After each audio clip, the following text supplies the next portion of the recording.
moment of change where everything changed so much, I feel it's very funny.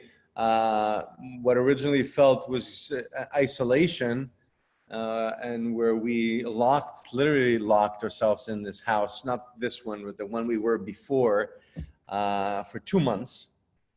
And we hardly saw anyone. But what was originally isolation has become one of the times that we've seen the most people, and we get to see so many of you every day. So we're really, really happy that we are able to do so. I'd like to start with a little meditation, and then we will jump in to our theme of the night. If any questions pop up, please put them in the chat box at the bottom. And if you go to your chat box and it says, everyone, go down and send the question to me. Except if you have a question for someone else, that's fine too. With that said, welcome, namaste. Hey, Gail. Every single one of you, welcome. I invite you to bring your attention inward, take a moment and get a little more comfortable.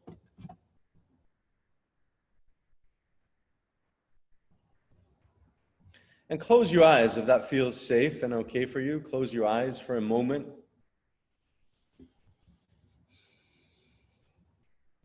Maybe sway left and right. Find both sits bones rooting. Scoop your tailbone, not too much, but enough to point with your sacrum to the center of the planet. And then invite your navel in. Lift your ribcage up and away from your pelvic floor. Tuck your chin, lengthen up through the crown of your head. And that nice spine elongating. And in the fine tuning of our alignment, invite the tip of your tongue to your upper palate, a gentle smile at the edges of your lips and the edges of your eyes. Tapping into stomach 4 to get this digestive tract moving so we can not only digest our food from earlier today, but perhaps digest new ideas, integrate them into our whole being. And feel, track your body again. Scoop tailbone, lift the rib cage, tuck the chin, lengthen through the crown. Tip of the tongue to the upper palate, really essential, especially to when we're learning. Gentle smile. And bring your attention to what is most important, your breath. Flare out your nostrils, inhale, and invite a stream of prana down the center core of your body, feeling this inhalation, filling, flooding your first chakra, Muladhara, that first chakra, the place we're most human. Exhale as you're tucking your chin. Exhale up through the crown of the head. Awakening Sahasrara, the 7th chakra, the place we're most divine. And feel and notice the subject of the day as you inhale consciousness down the center core of your body, all the way to your pelvic bowl, awakening every cell of your body with consciousness. Noticing if this breath and this transition has brought anything that you need to move out of the body, to push out any cell as you brought consciousness in. Exhale any toxins, leftover thoughts, leftover emotions, any stale emotions. Exhale up through the crown of the head, surrendering them back to the fire of God. And then again, inhale, follow the breath all the way to your perineum, but this time also invite your hands to your heart. Inhale fully, pressing gently your palms together, widen the collarbones. Allow that to be an even more conscious shift of tucking the chin, lengthening through the crown. And with your eyes closed, feel you're coming into this abundant stillness, silence. And with this silence, your ears are trying to reach out for a sound furthest away as possible. So feel as if your ears are moving away from each other, about an inch away from each other, more than an inch, creating even more space within that center of the skull. Pressing the palms, feel your shoulders widening about an inch, creating more space between the collarbones and the whole of your rib cage for your heart. Invite the navel in, and as you inhale, feel that spreading out the whole bottom rib cage area, that of the diaphragm. And feel again the inhalation filling your pelvic bowl, creating more space within your pelvic bowl. Open space within you. And as you exhale, bow your chin to your heart.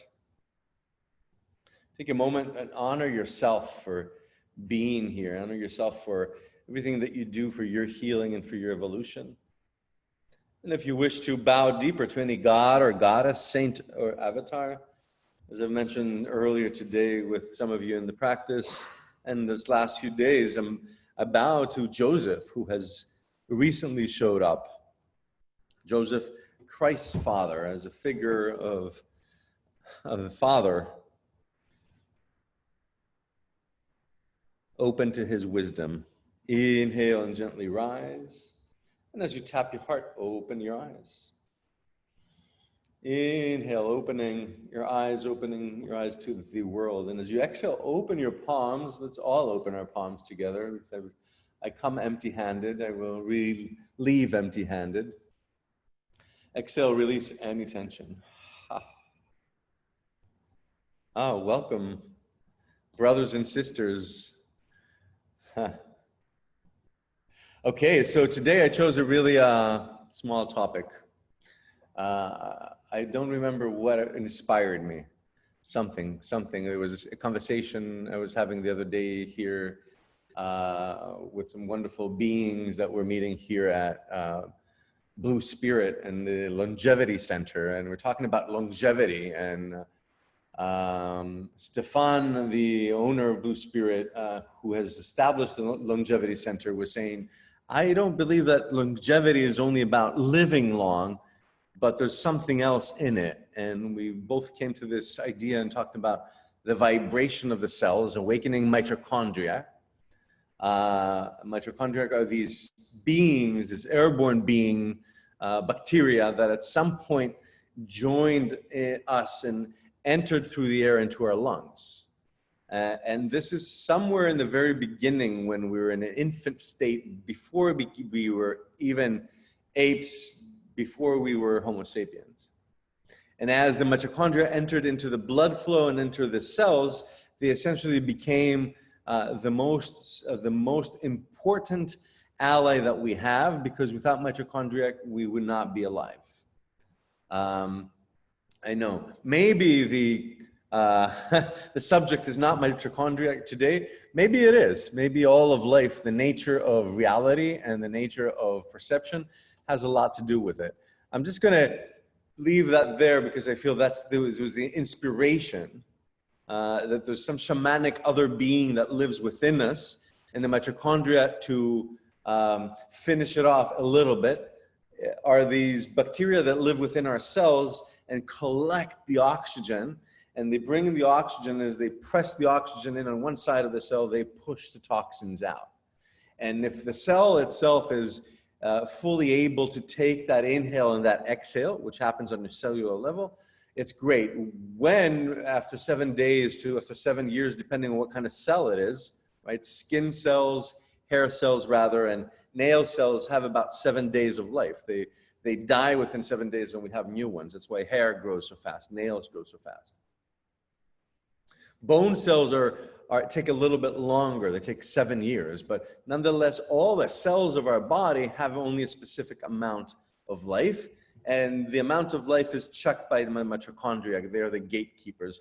When they find out that a cell can't be breathing, isn't breathing sufficiently enough, and it's showing its age, then it says it's time to go, and it shuts down all the valves of oxygen and passageways of breath, and basically kills the cell, and the cell falls. And that's the phenomenon of apoptosis, which in Greek means the fallen one, the one that's falling or dying.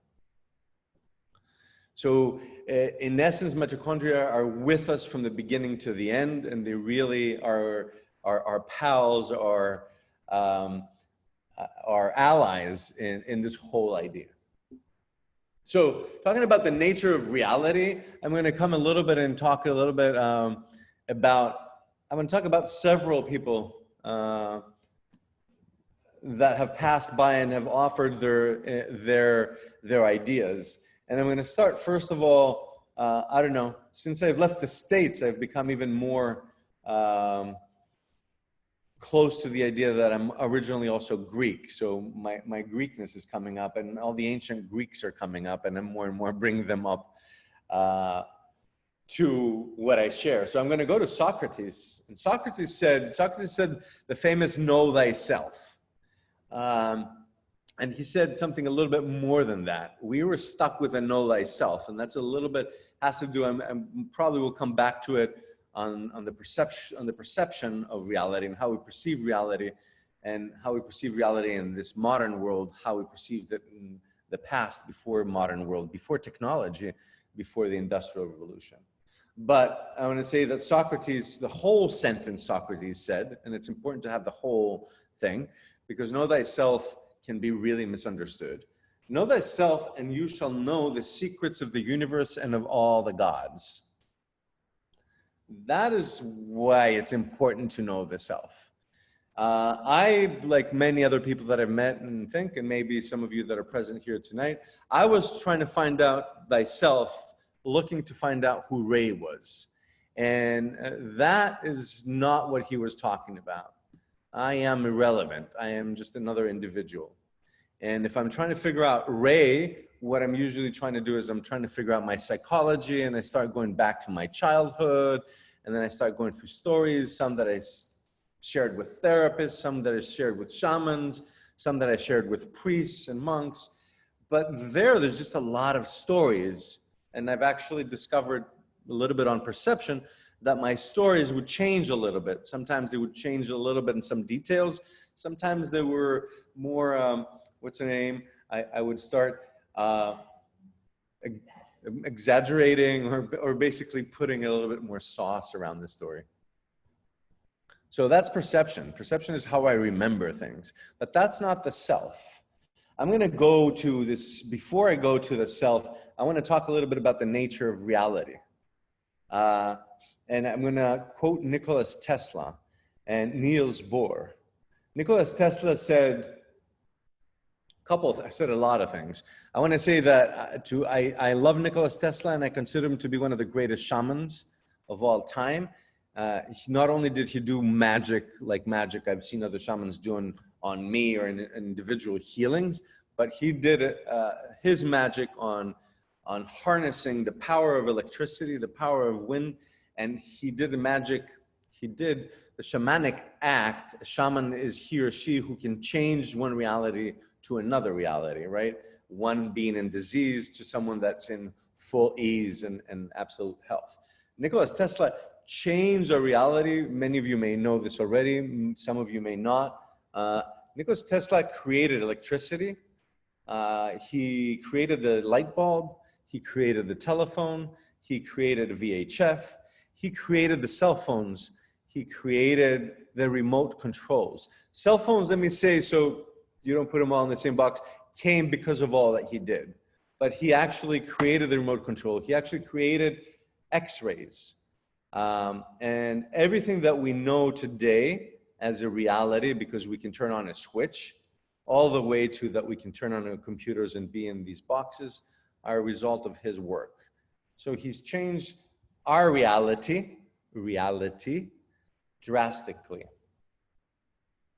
And he says the day science begins to study non-physical phenomenon, it will make more progress in one decade than in all of the previous centuries of its existence.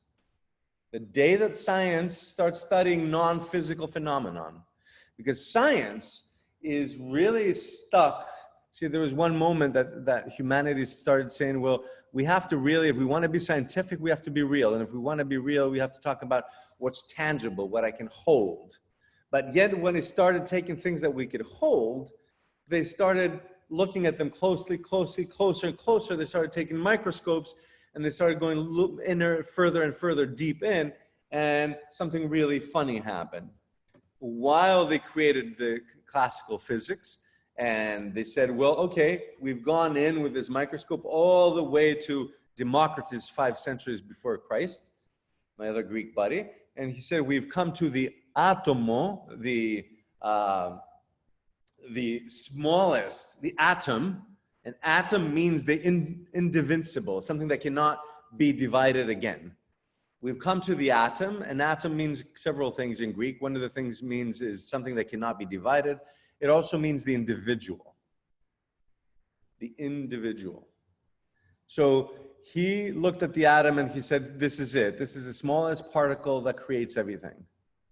But he then had a hunch and he said, wait a minute. He looked at it closer and he actually designed the whole of the atom.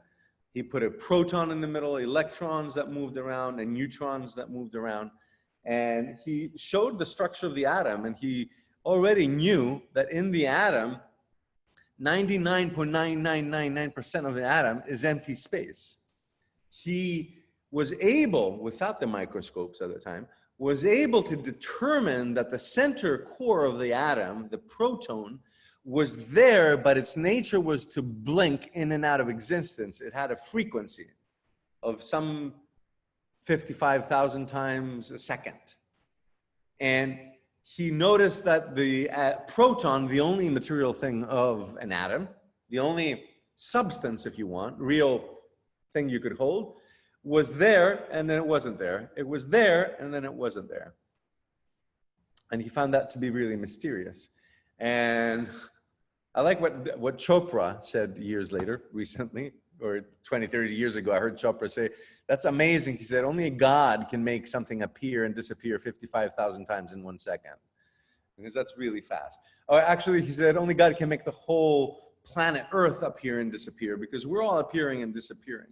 So hold that thought really, what's happening into when we start looking of what this world is made of, to talk the nature of our reality. Our nature of our reality is, there's two natures. There's the objective nature. That's a mountain. That's a table. It's the couch I see you guys sitting on. It's the grass behind you. It's your backyard. It's the door behind you. It's these things. It's this beautiful textile. These are objective. They're here. They're atoms that I can touch.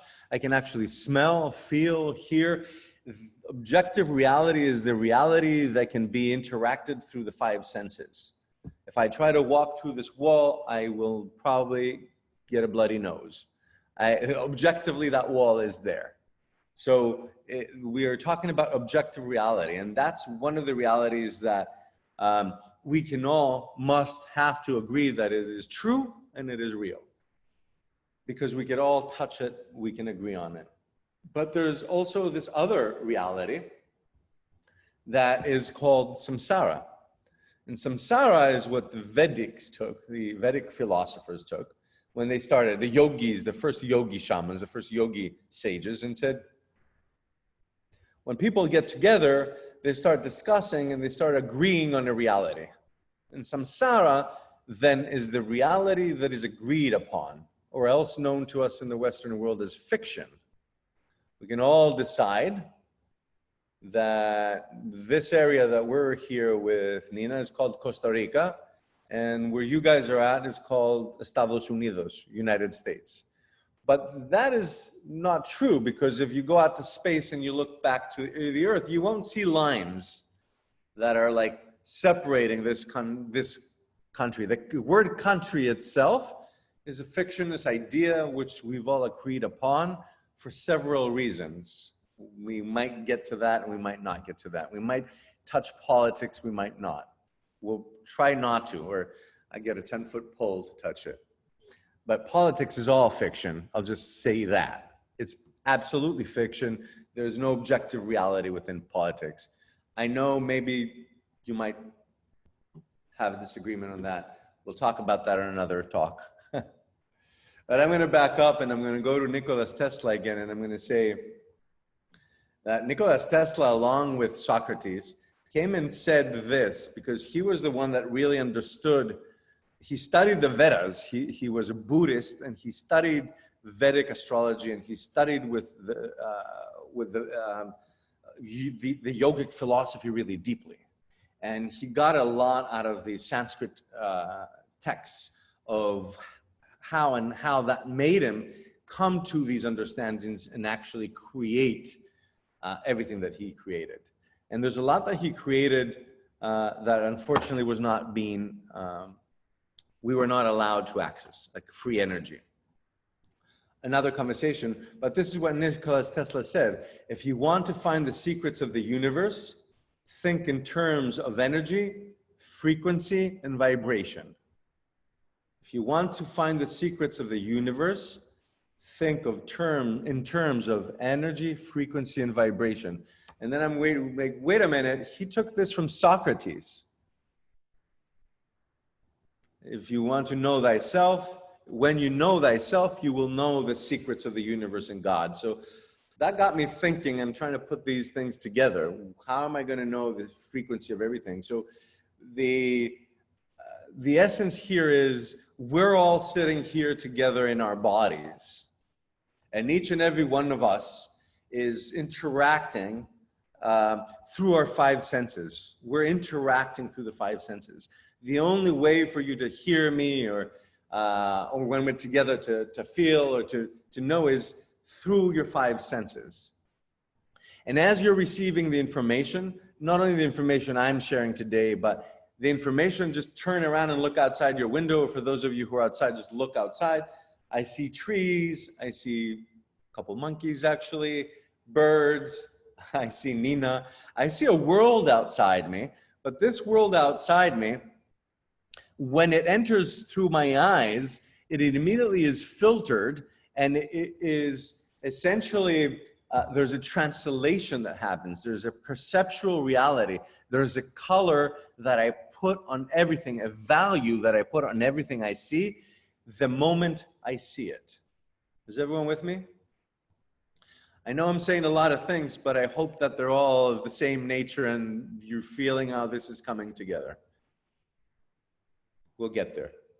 So I live in a perceptual reality. When I look out in the perceptual reality, there's two realities. One is the objective reality and the other is the fiction reality. The fiction reality is that we've all agreed upon. Yes, these are the borders, this is this country, and yes, this is God. If we're all together here, we're talking about one God, but if you go on the other side of the globe, they said, well, no, our God is blue and he has a big elephant trunk. And if you go to the other country, you'll see the God is sitting in lotus, etc. And each one essentially, each country or each culture agrees upon one fictionist reality, and then they use that as a way to venture in life.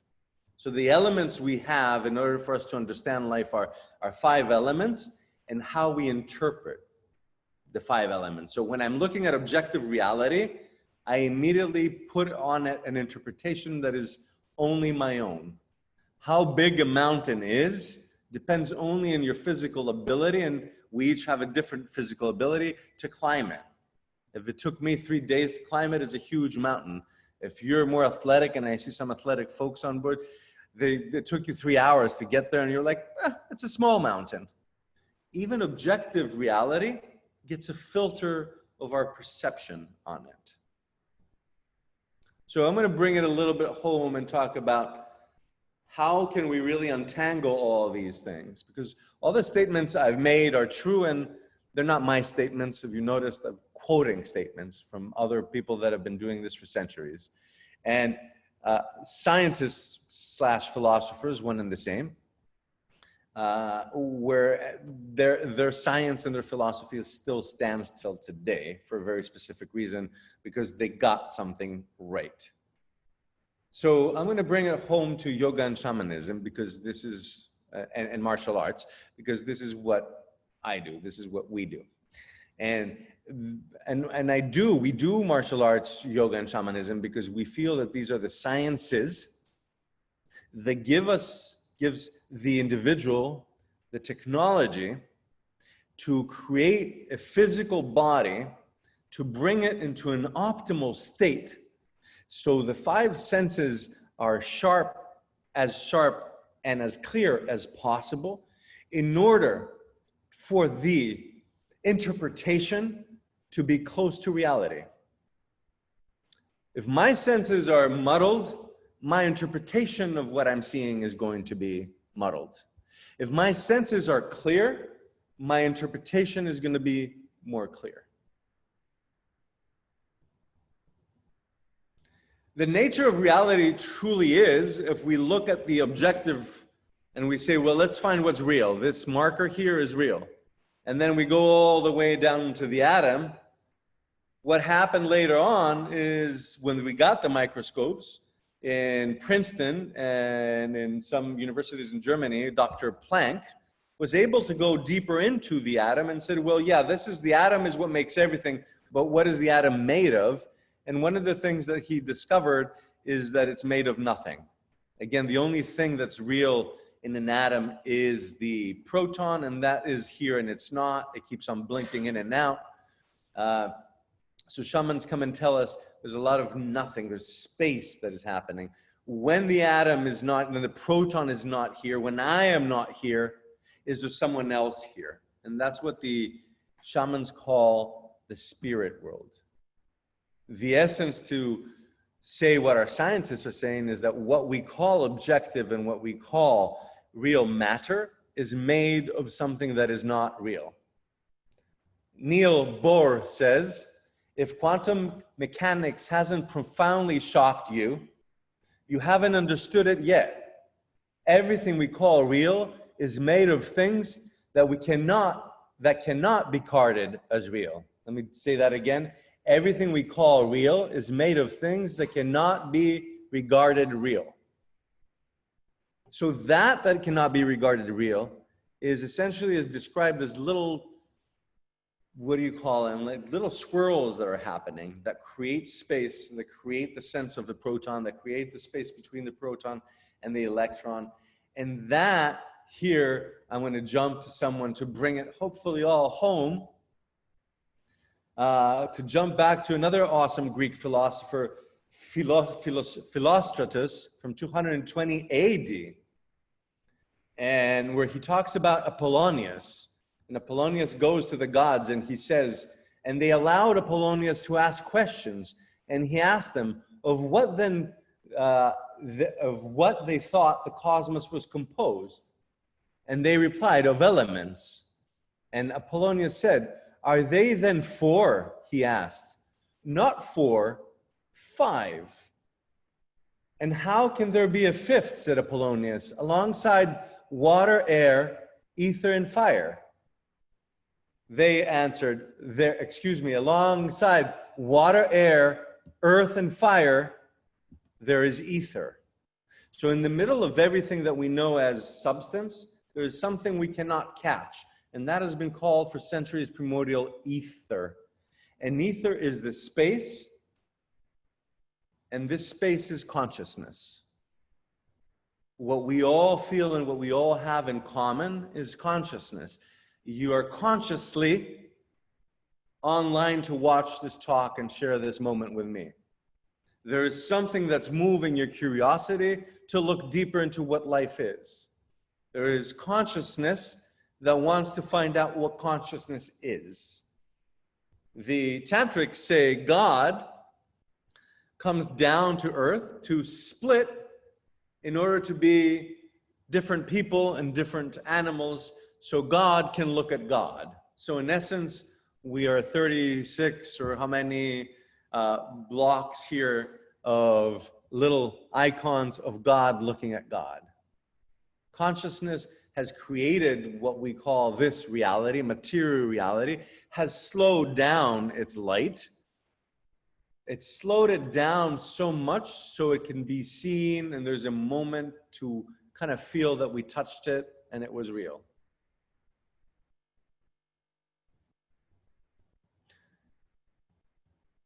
So yoga comes along and says this: we're all conscious, and as human beings, as mammals, we've paused, and there's a small difference between us and other mammals, a small difference. And the difference, one of the differences is that we all get together and we have discussions. And we can get together in many. We can get together in the thousands and 10,000s.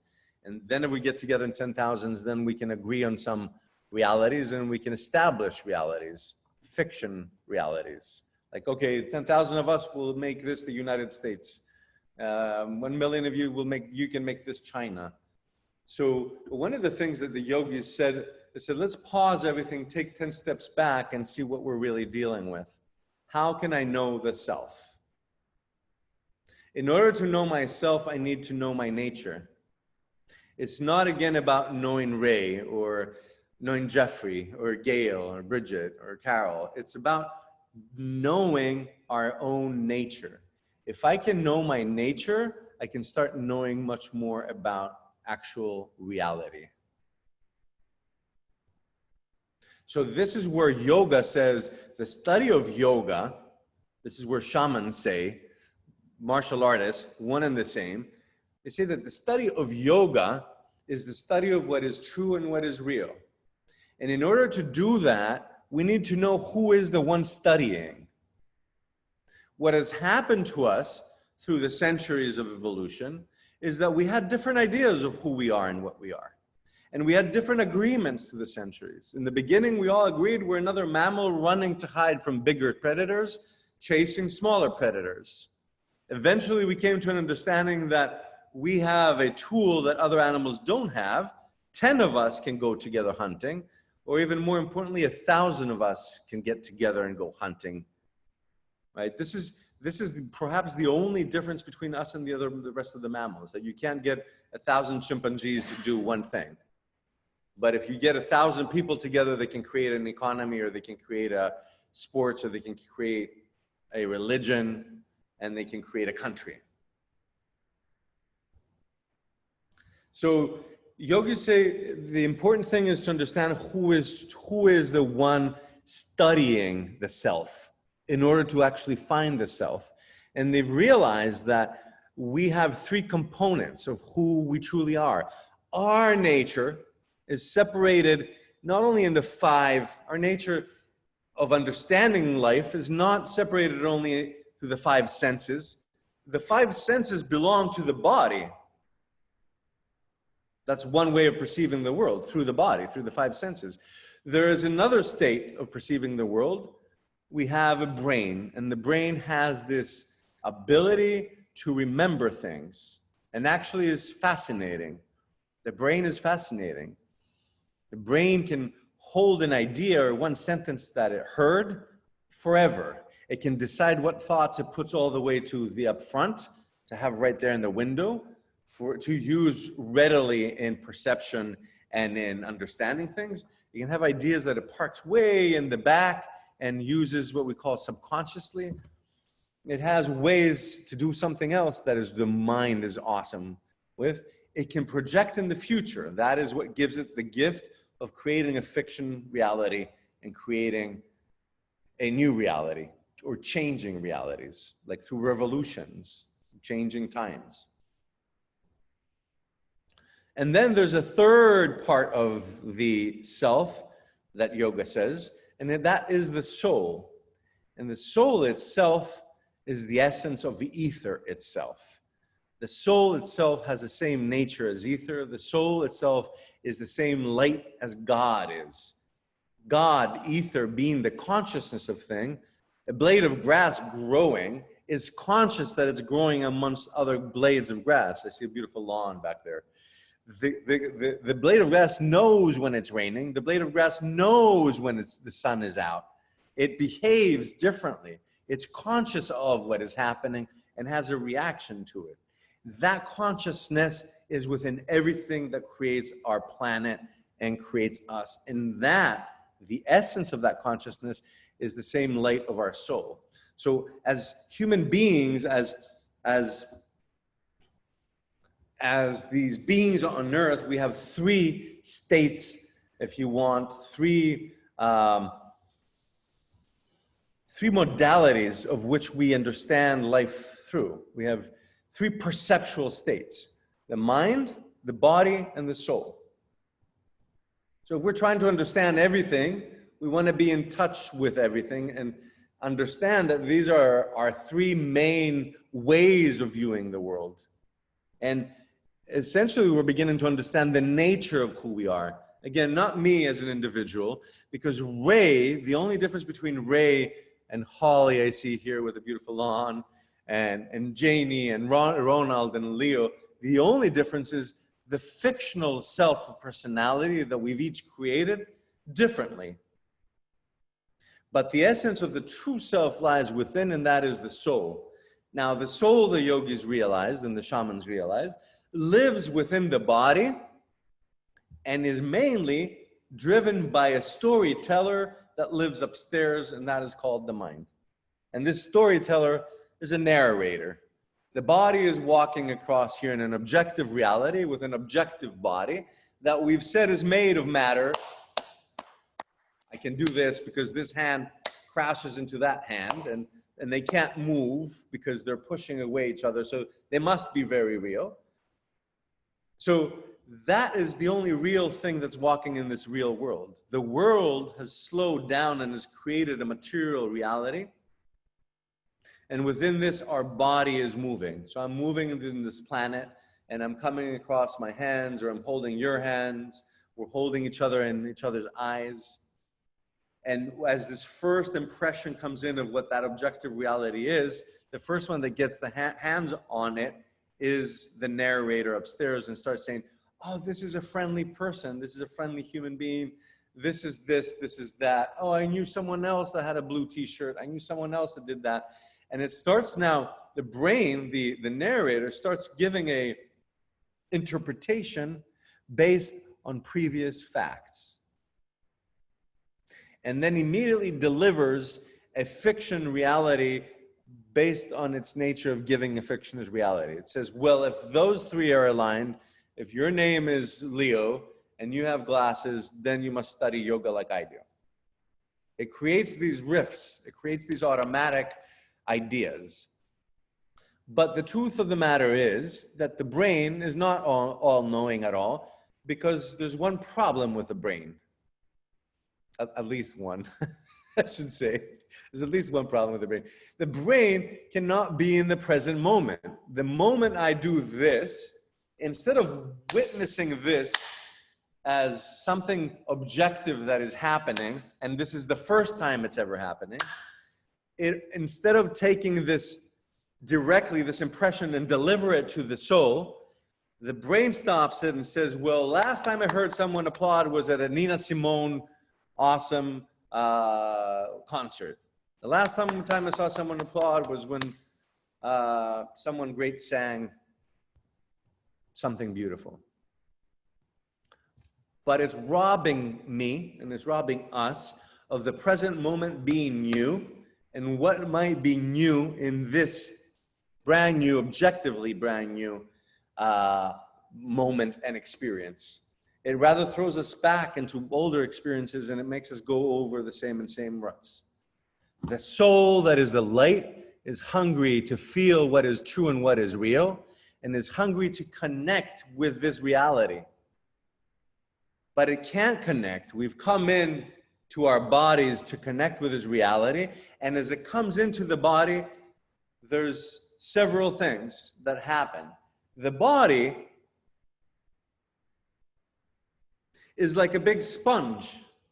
And through my 56 years of life, I've had the opportunity to eat a lot of awesome cheese from different Greek islands, awesome breads from Italy, I did used to eat meat, so awesome meat in beautiful Australia, free range, whatever it was. But as it absorbs all these foods, it starts having a buildup. It starts clogging pores. The mitochondria that I was referring to earlier start getting a harder job to do, because as they're there to collect the oxygen, they're receiving a lot of rubbish or a lot of excess material, because one of the things is that with all these foods, a lot of the material is excess. It can't be broken down and digested, so we're not getting the stuff that we really need. We're getting a lot of stuff that we got to throw out, and then from there pick what we need and hold it. A lot of the stuff we throw out doesn't end up being thrown out, ends up being clogged in the system. So when I'm shining my light through my body, now I'm like trying to read, my soul's trying to read through this body, but I have a filter of all the foods in it. And then my soul says, I will go through my mind and I will see the world today. And as my eyes open and my five senses open, as they go out, my soul has to go through the filter of toxins, which are the emotional toxins of the perception of all these ideas that I have beforehand. So I'm collecting ideas and I'm holding on to them because I want to hold on to dear Ray. Oh, I'm a photographer and I'm driving a black car and I identify with this and I'm really holding really strong onto that because that's my reality. Being a photographer and driving a black car is fiction. It's not reality, it's fiction. It's an idea. It's an identity, not real. And as I hold on to all these things, they're impressions that have been imprinted in the brain, and they translate a different story to the soul. By the time the story gets to the soul, it's been shifted and changed. It's not the actual sunrise that I was looking over the mountain. The sunrise is true, but as it's coming through my brain, it's transmuted. It's getting different values on it. It's getting judgment. Well, there was a better sunset I saw a few years ago somewhere else. I can't live it as a present moment. The soul can't totally take it in. And the same thing with the body. My eyes, well, now I'm wearing glasses. The toxins in my cells don't allow the mitochondria to really feel that beautiful sunset as if it's the first one. So yoga comes along and says, and shamanism and martial arts, they are absolutely one of the same. They're the first most ancient arts that were developed as a owner's manual. They said, we are going to give you a system. You got a body, then you got a soul that's in it and wants to know the truth. Your soul is hungry for the truth. It wants to be one with God again because everything outside you is God and it wants to commune once again. So what's between you and God? Nothing really other than previous thoughts and some previous toxins.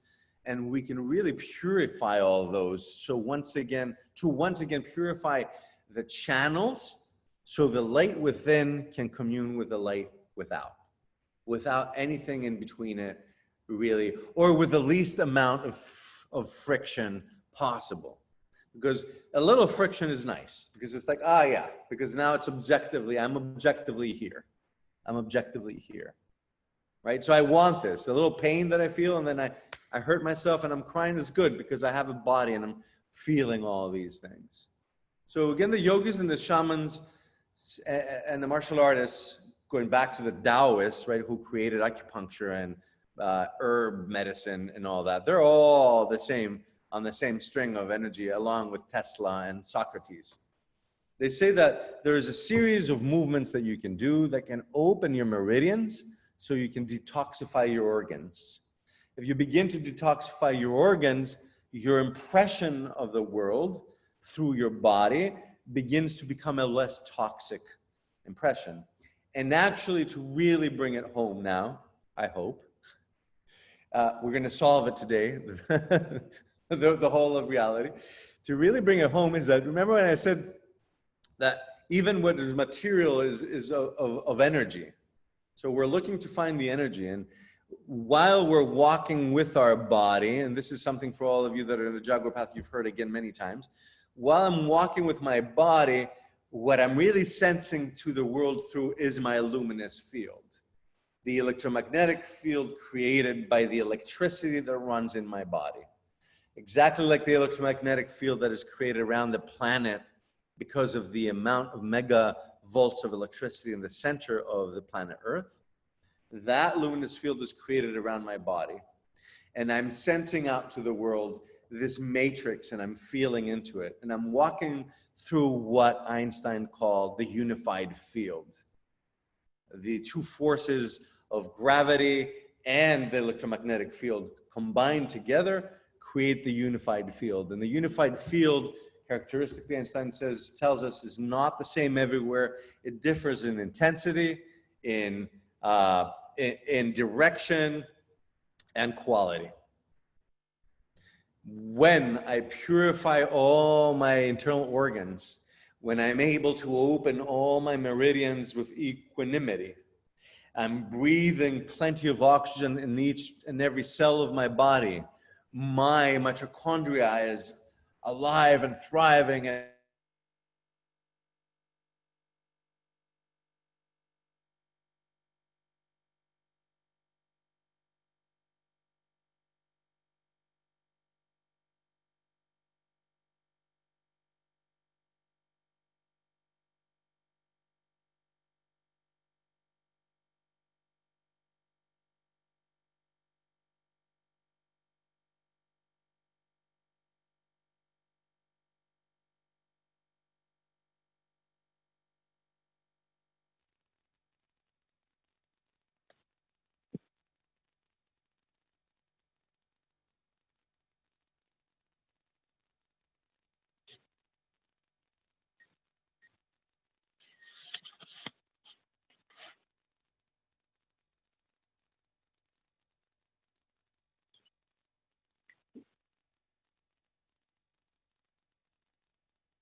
patience. And now everyone's muted. Thank you for your patience. The beauty of living in a third world country is that you're in paradise. Paradise has problems with internet every now and then. But I'm okay with it. So, and as I was just saying, the word interference. So the idea the yogis give, and thank you for most of you are still here. All of you are still here. The idea, the system they gave, not only an idea, they gave a system that refers to the objective reality, this body, right? And they said that you can align, once you begin to detox the body, and you teach it to align meridians through postures. And if you go over and over through these postures, you're going to open the meridians, detoxify all the internal organs. And when you detoxify the internal organs, what happens is the body, it becomes more porous and is breathing more of the reality around it. But something else happens that is amazing. When all the internal organs are detoxified, the brain begins to develop a better capacity of being quiet and begins to develop a capacity to witness what is happening without the need to put a fictitious story and value upon what is happening. And thus, that gives room to the witness, the soul itself, to be just living that moment, alive and fully present and fully engaging with that moment. And that, when that is happening, it is a brilliant moment, and that's what we call enlightenment. And that brilliant moment is when all these things come together. The internal organs are not creating friction in the meridian, so the body is feeling present fully. It's not creating any friction within, so it's not awakening stories of pain, of mistrust, or any sort of scenarios. And then the whole luminous field is expanding. And as the luminous field expands symmetrically through the unified field, it is able to plug in to the unified field in such a way that it corresponds and it perceives directly all of life, the oneness we talk about. And that unseen thing, the light, the ether, that is the element that's within all the other elements, which in essence is God, or else known as love. Love being that motivates and works and makes everything work. Love is what makes things start to move, what makes planets stay in orbit, what makes the atom stay in orbit, what makes the cells stick together and form Ray or John or Bridget or Diane. And that is the love all the great shamans come and talk about. All of those who've created and initiated the spiritual paths. That energy, ether, that energy that is unseen, God, consciousness, with those four synonyms I have. And I think God and love is one of the most important ones, and the reason they all teach the same love. And I think the closest frequency we could really get to understand of what that is that keeps everything together, the closest frequency of love that we can all comprehend is affection, the quality of affection. That exists within all things.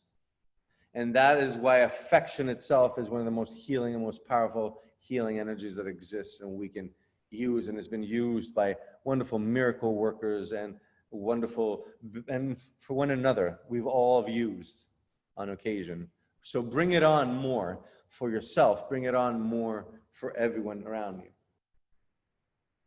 So again, yoga says that we are here trying to understand what we're witnessing, and the nature of all things, in essence, is light, and what may come in between us and understanding the nature of light and love and affection is the brain itself that creates a human, yeah, it's only humans do this, creates samsara, an illusionary, a fiction reality.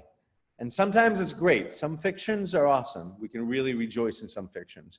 But most fictions, because they're fiction, eventually as you move along with a group of people saying, oh, we're all Red Sox, and I have no clue about all this stuff, but I'm going to say Red Sox, and we meet the Celtics. I think they're doing are the Celtics and Red Sox the same sport? No.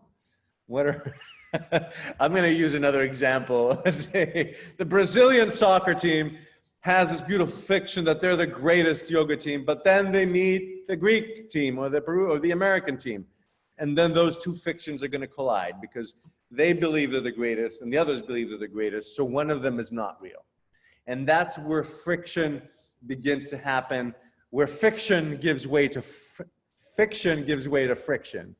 And the problem with that, again, is that when we believe in fiction as reality, we will eventually be proven, someone will come along and say, we don't believe in that, we believe in something else. Something very much like countries saying we're not all on earth. We're only one country. And the other country says, well, we are the ones. And there's a friction between countries that is unreal and unnecessary. And lacks, when you come to the unreal, you go to the unnecessary and you become into that friction that creates a resonance that does not allow us to feel the light, that does not allow us to feel the affection and the love. Religions are a fiction that decide and say, well, here are the answers, this is what you need to know, and that's all. Where spirituality, what yoga suggests and shamans suggest and the martial arts suggest, that are pre-religion, all these three arts, these three technologies, sciences are pre-religion, and this is really important to note. They offer a spiritual path, and now spirituality, and the main difference between religion and spirituality is that religion says, here are the answers, where spirituality says, here are the questions. Take the questions and dabble in them and practice with them and enjoy them as you're going through them. And spirituality also says, here are the practices. Practice them and see where you come to as a result of understanding today. And let that, don't hold on to it, don't keep it, don't make it, oh, this is what I got today, so now I'm going to write it on a big board, and for 10 years I'm going to be saying, and 10 and 20 and 56 years I'll be saying the same thing. No, because there's an immensity in the affection and love. There's infinite affection and love, infinity in this ever-growing reality we call the universe. So I can't pinpoint it down, I can't hold it down, only the brain wants to do that. So if I stop holding on to my stories,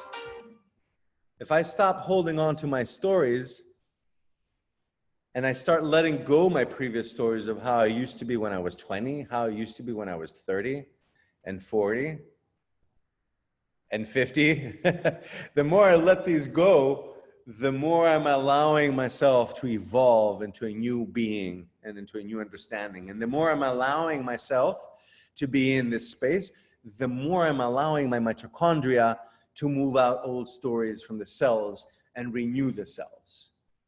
The more spiritual, the more I practice my spirituality, I practice what clears out the body for the spirit to be alive, the younger I remain.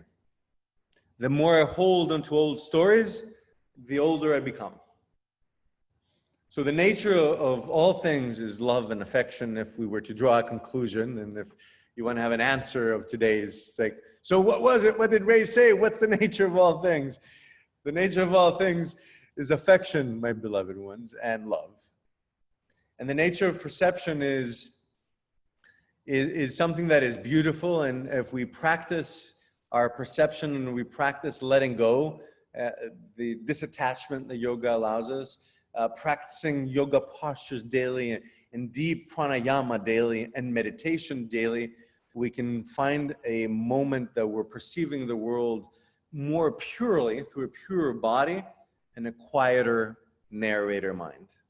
Thus, in everyday life, we'll more and more, in every moment, in each interaction, maybe with a gardener or with a taxi driver or whoever it is, we can experience that as an interaction of love and affection interacting with one another. And we can more and more see the beauty in each other in each one of these blocks, and the beauty and the light in each one of us. And not only the beauty of the purity of light that we all are deep, deep inside us, but if I don't have friction within me, I can see the beauty in your personality and the beauty and the differences our personalities have and our fictionist self has.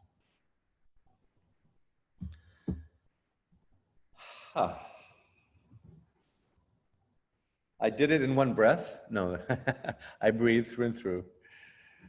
Thank you all. I hope this has been food for thought. More than anything, I hope that it's igniting more love and affection within you to more readily offer it to people that you meet around you. We are in a moment, in an era that's not the first time that this has happened to humanity. Other similar things have happened again. And I think we are in a moment of extreme opportunity and a great opportunity to let go of previous fictionist realities of separation, of countries, of industrialism and all things, and consuming all these billions of things. I hope that we receive this as an opportunity to simplify our life. And as we pause, as we can't repeat the stories as we did, I hope we're going to make a new one, a homo luminous one that is infused with the essence of love and the essence of affection, and that we can restart this planet anew, releasing toxins, may they be from the rivers and from the air that we breathe, may they be from politics, may they be from religions, may they be from any fictionist stories, may they be from borders that separate us. May this be an opportunity for love to prevail. Namaste. I'm grateful to each and every one of you. And I see myself in each and every one of you. So I'm happy to see you again, over and over and over again. Thank you. Lots of love from Costa Rica, from Blue Spirit. More is coming, please. I see it here. Please. Thank you for the thank you notes. Please stay tuned as